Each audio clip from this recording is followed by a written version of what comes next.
Gochi suukkanneessaa fi jibbisiisaan naamusa hawaasaa cabse kun ka jalqabaa ta'uu baatullee inni kun immoo addatti nama nagaa barsiisaa irratti raawwatamuu isaatiin kutaalee hawaasaa garaagaraa biratti mufii guddaa dallansuu guddaa uumuudhaan suuraan nama kanaa miidiyaa hawaasaa irra gadi oofamaa jira.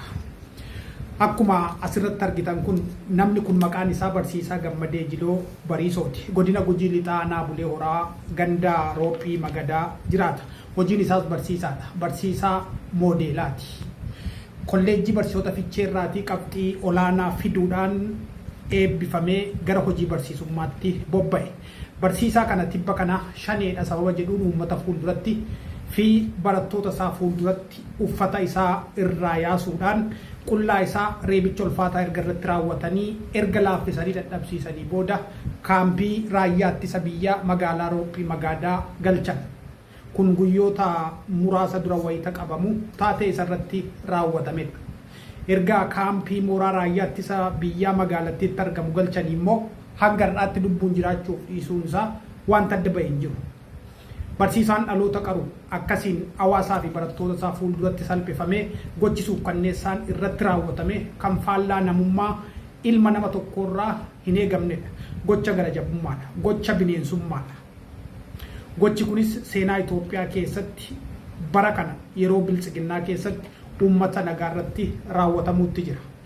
Gochi kun gocha akkasii farraa namummaa farra ilma namaa dhaabbatu kun yeroo jalqabaa ta'uu baatullee waggoota arfan shanan darban gochoonni akkasii goleelee Oromiyaa hunda keessatti raawwatamaa turaniiru.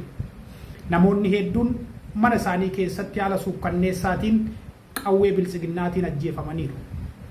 Kaan immoo daandii isaanii osoo deemanii daandii gubbaatti haala suukkanneessaatiin lubbuun isaanii humnoota nageenyaa mootummaatiin galaafatameera.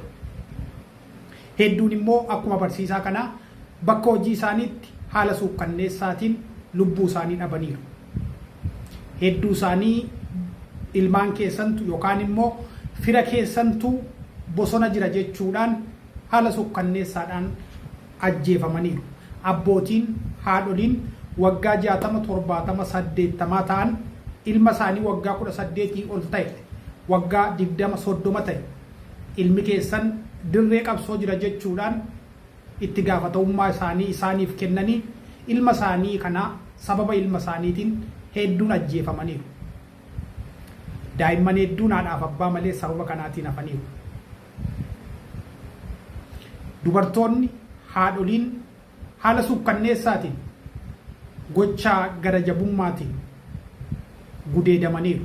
Kan ammoo kan raawwatu qaama mootummaa kan nageenya uummataan tiksaa jedhuun yeroo raawwatamu yeroo adda addaa argaa turree jirra. Kun gocha namummaa irraa ba'e. Gocha dhalli namaa tokko dhalli namaa sammuu yaaduu danda'u tokko ilma namaa irratti raawwachuu hin dandeenye. Ajjeesuun jiraachuu mala garuu akkaataan itti ajjeesan akkaataan gocha suukkanneessaa ilma namaa irratti raawwatan kun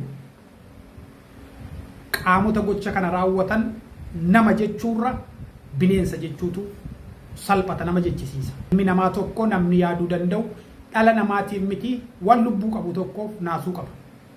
Ajjeesuu yoo qabu ta'ellee akkaataa itti ajjeesuu qaba. Inni yeroo biltsiginnaa kun garuu kan yeroo kaanirraas ta'u argamee hin beeku, dhaga'amee hin beeku. Dur waan fokkisaa safuu hawaasaa cabsu tokko yeroo gurraan dhaga'amu yookaan oduudhaan jetteedhaan yeroo dhaga'amu warri keenya gurraaf dhageetti godhee hambisuu jedhu. Amma garuu waan gurraaf dhageetti godhee hambisuu jedhamu hunda ijaan argaa jirra.